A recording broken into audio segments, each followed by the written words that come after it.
Jenny Rolo. I've known you for 20 years, and I couldn't think of anyone better to discuss houseplants with. So houseplants are such a huge investment of time and money, and it's so important to know how to take care of them. What are your top 5 tips? Absolutely. First of all, say, Jen, know what type of plant you're getting into. What type of plant is going to be right for your life. Right. So there are low maintenance plants and high maintenance plants.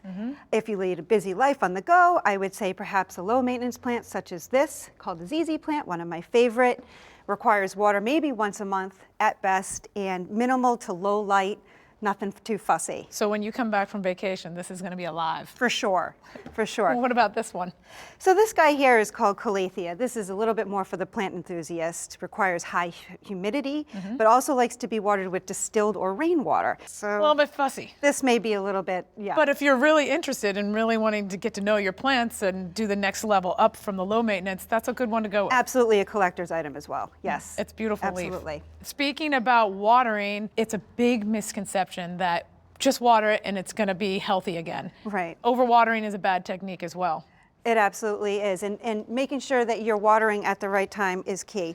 Knowing when, by actually feeling the soil about 50% of the way down, and making sure that it's dry before you actually give it a drink. That's a good call, because if you see water on the surface, don't water it. Don't water You don't it. need to. Absolutely. But also making sure that you have the correct pot and correct drainage is key. So if you see this here, this pot has holes in the bottom. That's going to ensure proper drainage, reduce any risk of root rot. Right, because you And don't want any plant sitting in water. Never, It's bad. never, rule of thumb. But if you do want to decorate it, Absolutely, you can go right ahead and plant directly in this pot and then just set it right in the decorative pot. right, because this decorative pot, what's the terminology you guys call We it? call it a catch pot. A catch pot. A catch 'Cause pot. It has no holes, but But it would look nicer in your home. right, and then when you go to water, you take this out and Pop take it it over up, to your sink. Bring it over to your sink, give it a drink, let it drain properly, put it right back in. Excellent. All right, so next, let's talk about soil. That's important. All right, most foliage plants would just like an all-purpose potting soil. Right. Nothing too fussy. If you just go into your local garden center or greenhouse, they should have that on hand for you.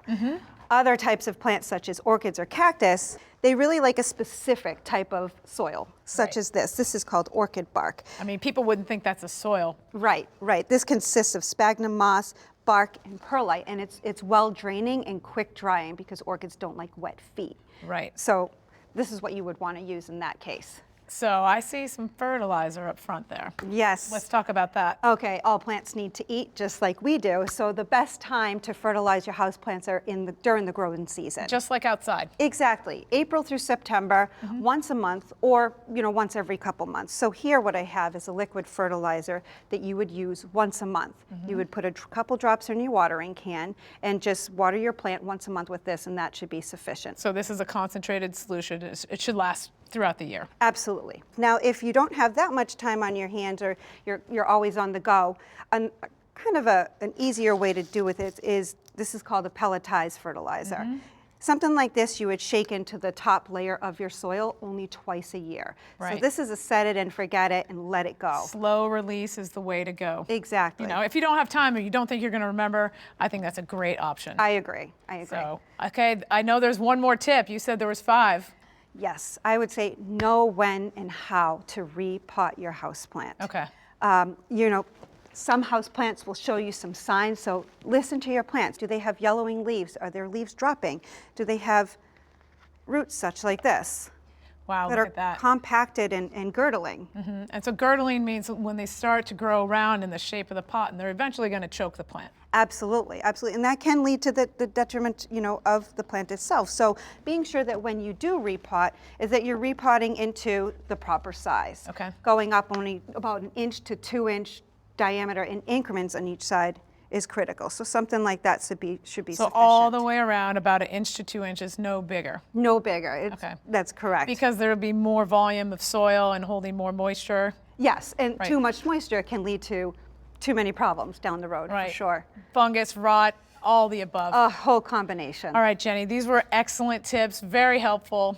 I'm going to go shopping for a few plants myself. Great to help. All right, Thank you. Take care. Thanks for watching. This Old House has got a video for just about every home improvement project, so be sure to check out the others. And if you like what you see, click on the subscribe button to make sure that you get our newest videos right in your feed.